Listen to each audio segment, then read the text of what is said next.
Boa tarde, meus queridos irmãos e irmãs. Estamos aqui mais uma vez para a gravação de um vídeo falando sobre as nossas experiências e falando também do Evangelho, da doutrina espírita. Então é mais um bate-papo com o Dr. Luiz e hoje vamos ter como tema Jesus e sofrimentos. Esse tema foi retirado de um livro bem fininho, bem precioso, que tem 20 capítulos, mas eu acho maravilhoso. Desde que eu entrei em contato com ele, eu me senti plenamente atendido em diversas dúvidas e questionamentos, né? Então, o nome do livro é Jesus e Atualidade, pelo espírito de Joana de Ângeles, a mentora, a guia, sempre presente na vida do nosso querido companheiro, médium, Divaldo Pereira Franco, né?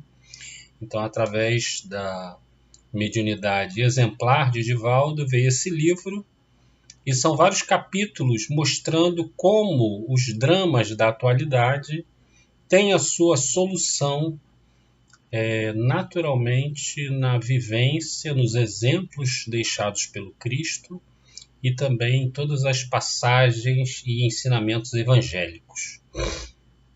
Então, o tema que nós escolhemos para hoje é Jesus e sofrimentos, porque vai falar das doenças.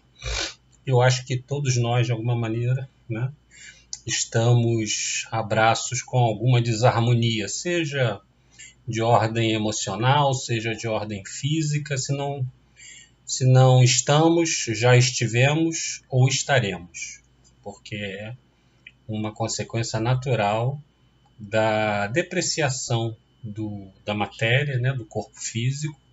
Todos nós vamos enfermar e vamos desencarnar, né, de alguma maneira. Enfim, então, Joana de Ângeles começa dizendo sobre aquelas duas perguntas que Jesus sempre fazia, comumente fazia, quando era procurado pelos enfermos. Ela diz assim: quando procurado por portadores de enfermidades, Jesus sempre os perguntava se realmente desejavam a saúde ou se acreditavam que ele os pudesse curar. Então eram duas perguntas que a gente vai encontrar em várias passagens do Evangelho. Jesus perguntando normalmente uma ou a outra, e às vezes as duas juntas, né? A primeira é: que queres que eu te faça? E a segunda é: tu acreditas que eu te possa curar? Então eram essas duas perguntas. Então, obviamente, em se tratando de um espírito puro, crístico como Jesus, existe um significado profundo para essas perguntas. Porque ele podia curar naturalmente sem perguntar nada, não é? Ele tinha a capacidade de movimentar as energias físicas para que pudesse restabelecer as energias do corpo daqueles enfermos, né? Como demonstrou inúmeras vezes. E, eventualmente, ele não perguntava. Então, demonstrando que ele tinha essa capacidade. Então, se ele perguntava, tem um objetivo, que a gente tem que entender e que Joana vai nos ajudar muito a entender os motivos que ele fazia essas duas perguntas, ok? Era fundamental para o restabelecimento do enfermo a sua segurança íntima sobre estes dois quesitos: o querer, que é a vontade, e o crer, acreditar, que manifestam a confiança e a fé daquela criatura. No livro, vou pular para um outro livrozinho que vai nos auxiliar, chamado Pensamento e Vida, do Espírito Emmanuel, pelas mãos abençoadas e luminosas de Francisco Cândido Xavier. Lá nós temos um capítulo, é o capítulo 2, falando sobre a vontade. E que a vontade, o Emmanuel dá um exemplo assim: imaginem uma firma grande, com vários departamentos, né? Então, ele cita a mente como se fosse essa firma, né? Então, nós temos o departamento da inteligência, o departamento dos desejos, nós temos o departamento da imaginação, nós temos o departamento da memória e nós temos o departamento da vontade, dentro da nossa mente. Então, o Emmanuel vai dizer que o departamento da vontade é a gerência esclarecida que comanda todas as outras, a vontade. Aí dá para entender por que Jesus perguntava, né? O que a gente quer, qual é a nossa vontade. A gente também pode se perguntar, nós frequentadores de templos religiosos, casas espíritas, protestantes, católicas, budistas, etc., quando adentramos nessas casas, nós podemos nos perguntar, o que nós queremos aqui? O que viemos buscar? Não é? Apenas uma proteção física, uma proteção espiritual, um alinhamento com as entidades ali presentes, um petitório longo, né? Fazendo várias solicitações para atender os nossos parentes, amigos e familiares, etc. Não é?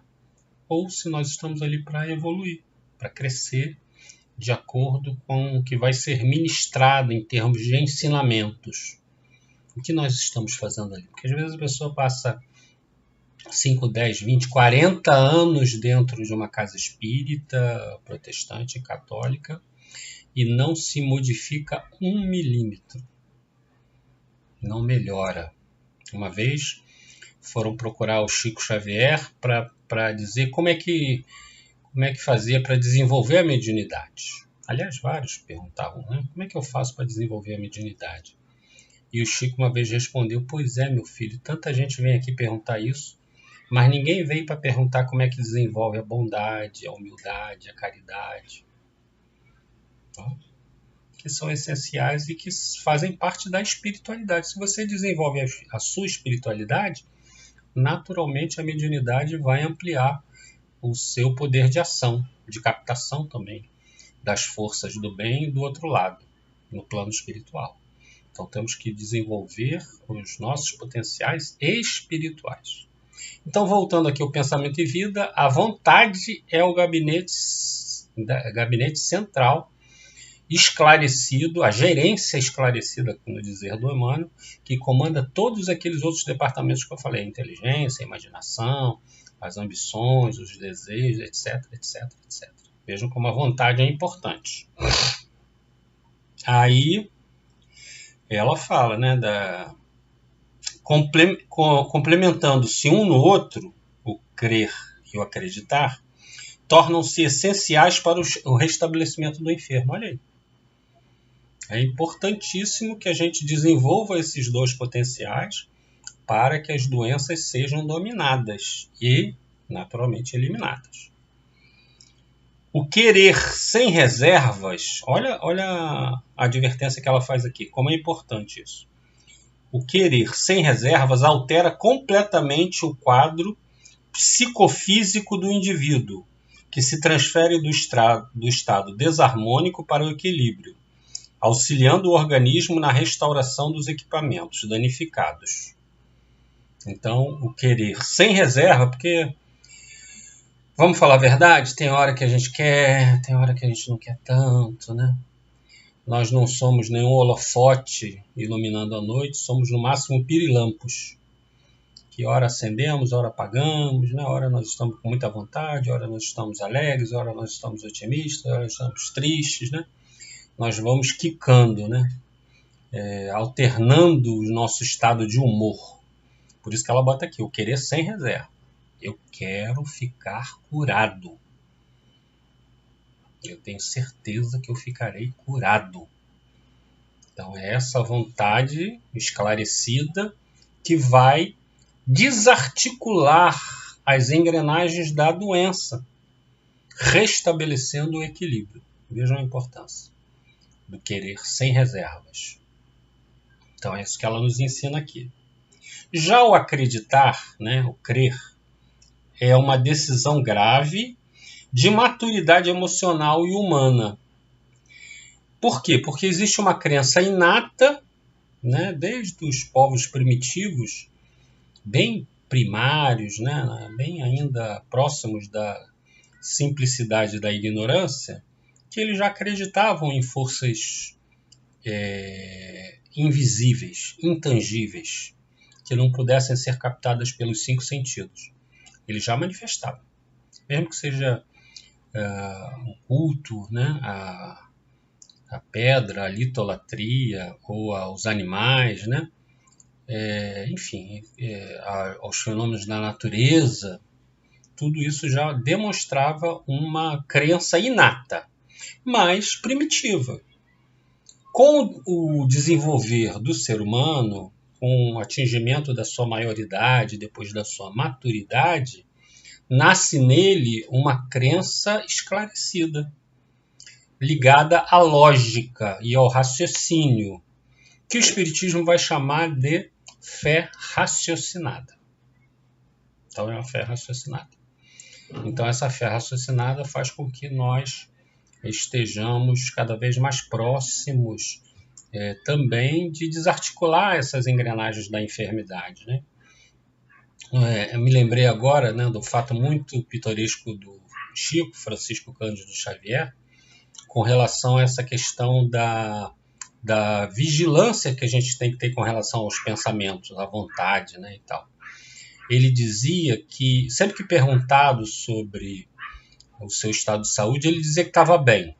Sempre dizia que estava bem. E aí, uma vez, uma pessoa falou assim, mas Chico, você tem as doenças tais, sofre desde a infância, né? Tem essas doenças todas, toma 32 comprimidos por dia. Como é que você diz que está bem? Você não está mentindo? E o Chico disse assim, não, meu filho, sabe por quê? Porque as minhas células estão me escutando. E se eu digo que estou mal, e aí que elas vão se desarmonizar mesmo, vão se desarticular. Então eu fico falando que eu estou bem para convencer elas. E quem sabe, né, aquelas que estão desarmônicas, enfermas, elas param de me maltratar. Né? Então veja que pensamento rico de evangelho, né, desse otimismo que todos nós precisamos desenvolver. Né? E o crer, ele realmente acreditava nisso. Ele até brincava com as doenças.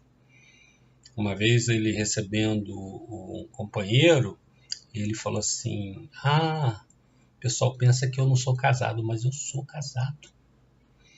E o companheiro falou assim, mas como, Chico? Você é casado? Eu falei assim, sou casado e sou bígamo. Aí a pessoa ficou intrigada com aquilo, né? Mas o Chico é o Chico, né? Então o que ele falava as pessoas levavam a sério. Aí a pessoa falou assim, mas é mesmo, Chico? Você é casado com quem? Eu sou casado com a dona Catarata e com a dona Angina. Quando uma me liberta embaixo, a outra me aperta em cima. Ainda fazia graça, ainda fazia poesia com os seus sofrimentos, né? É por isso, e esse bom humor fez com que ele estivesse entre a gente, apesar dos percalços, né? Da doença cardíaca dele, do infarto, das coronárias entupidas. Ele ficou conosco aí para mais de 90 anos, né? E psicografou mais de 420 livros, recorde mundial, ninguém tem essa quantidade de livros, né, publicados, e livros tão importantes que variam desde a poesia até os romances mais profundos, os livros sobre ciência, enfim, um manancial incrível que esse médium absolutamente evangelizado, ligado ao Cristo, trouxe para todos nós. Né? E os exemplos da sua vida que não tem que ser só exaltados, mas tanto quanto possível, devem ser seguidos. Né? Então nós temos que dizer que estamos bem, estamos melhorando, estamos sempre melhorando. Né? Mesmo com dores, mesmo com dificuldades, estamos melhorando. Isso é fundamental porque as nossas células, é verdade, elas estão nos escutando. Então é isso que eu quero falar com vocês. Né? O crer e o acreditar. precisamos mobilizar essas duas energias. No caso do acreditar, é a fé. Também tem lá no livro Pensamento e Vida, recomendamos a vocês, né, como dever de casa, né, não só ler, se possível, né, o Jesus e a Atualidade, mas também ler o livro Pensamento e Vida, do Emmanuel, no capítulo que fala sobre a vontade e a fé, que é exatamente isso que Jesus está falando aqui, né? Que nós precisamos desenvolver isso para abrir, é como se a gente abrisse o campo magnético energético para receber as vibrações da cura. Entenderam? É necessário isso, porque se a porta está cerrada e o trinco só abre de dentro para fora, nós ficaremos desguarnecidos. Ok?